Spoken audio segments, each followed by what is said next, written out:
Alright, day 6. We better get up and moving. Now that Andre and I had a reasonable idea of where the deer were in this new terrain, we leave camp at first light.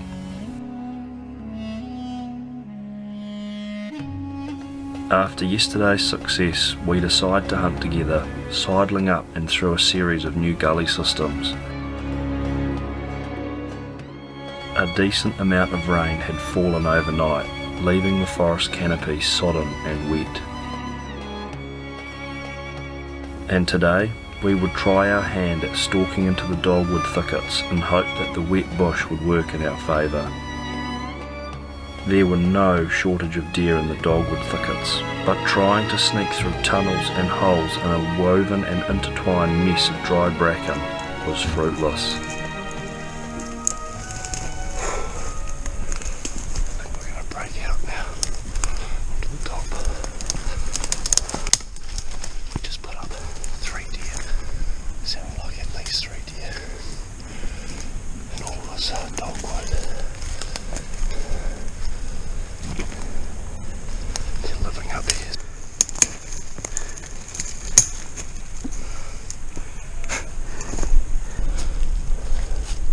They're here, but Jesus. Getting that close and it's going to be another story.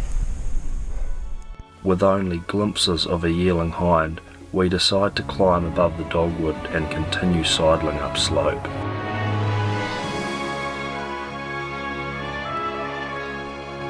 As the day wore on, the winds picked up, pushing away the wet cloud and drying out the forest canopy.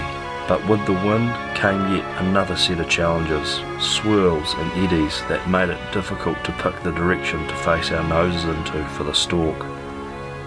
And as usual, it was evident from the amount of sign that the deer were certainly here, just not here during the day, and certainly not in the open where they become easier pickings for predators like us.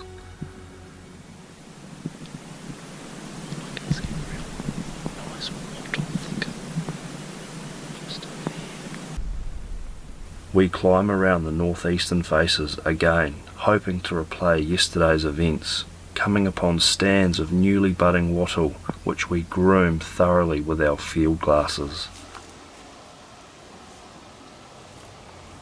And we saddle back onto the southern facing slopes where the forest canopy changes, resembling more dense and temperate plant species and a ferny understory supported by a richer and darker topsoil layer.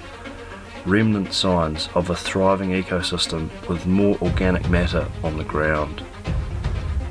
But then the winds shift again and frustration sets in, especially after having come upon the head of a gully that most certainly holds a stag, only to have it spoiled by swirling eddies. And so we change direction once more, a necessary course of action when pursuing Sambar deer, an animal whose senses are constantly on high alert. So, back down the other side of the valley we sidle, pushing into the wind and aiming for new country. How many more times can we change directions in a day before we run out of new guts and folds in the landscape?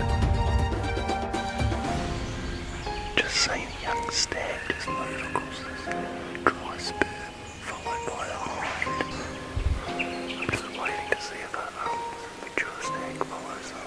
He would have been, I don't know, maybe 15 or 16 inches, just young. I just didn't have time to get the camera up because I was just moving quietly sneaking through as they do. So could you see it at all? I just heard deer just going and just watching rounds getting volleyed. Oh, it's been an eventful morning, I tell you that.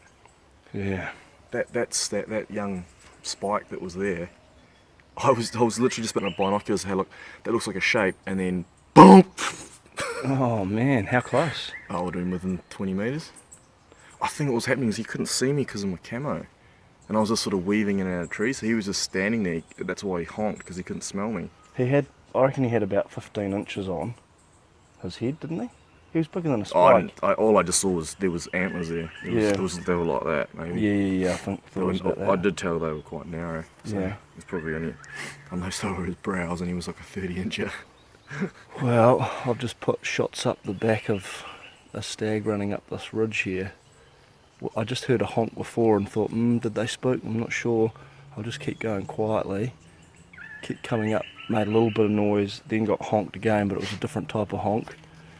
And then caught glimpses of antler and stag as it was running away from me. So I put 3 shots off at it, but one of my shots went off as I was reloading it. My finger must have been on the trigger too keen.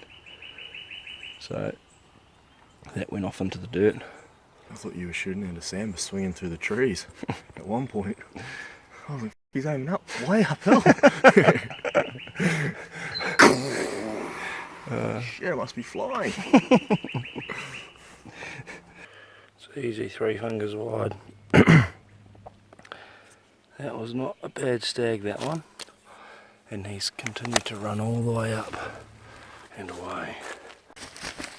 Oh, pretty disappointing. I've been tracking that stag for about 400 metres and there's definitely no signs of any blood, and to be quite honest, I wasn't that confident with the shooting anyway. There was so much bracken between me and the stag, but because he was a good one, I was just picking tiny spots in between the trees where he was running through.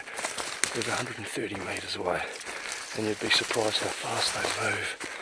When I touched off the few times that it ran through bracken, by the time the bullet got to it, who knows, might have missed it anyway. Then a couple of my shots, I must admit, I was firing through bracken as it was running through it. But I'm sure many of you will know what it's like to stuff up an opportunity. And it won't be the last. It'll happen again. That's for certain. For as long as we are able to roam the hills, we will continue to return to the Victorian Highcountry in pursuit of Sambar. The many questions we still have will have to wait until our next adventure. Our massive backpack hunting plans that were foiled in the first few days due to weather and dangerous river levels will also need to wait. And eventually, the snow will recede, spring growth will flourish, and the deer will feed up into the high country after the cold and wet winter. And it is that thought of a return trip to the Great Dividing Range in spring later this year that I hold on to as we walk the last few kilometres back to camp. Well, it's the end of another Sambar trip to Australia with Jamie. It's been a real mixed bag of events. We've seen deer and not seen deer. Weather's been terrible. River's too high to cross. Snow, mist, fog, but it's part of the game, so it's always good getting out in the bush with Jamie, and we'll no doubt be doing it again very soon. Hey man! Amen to that. No better person on the hill than you, Dre. Yeah man. Well, let's start planning the next one. I reckon April. Have to bring the girls this time.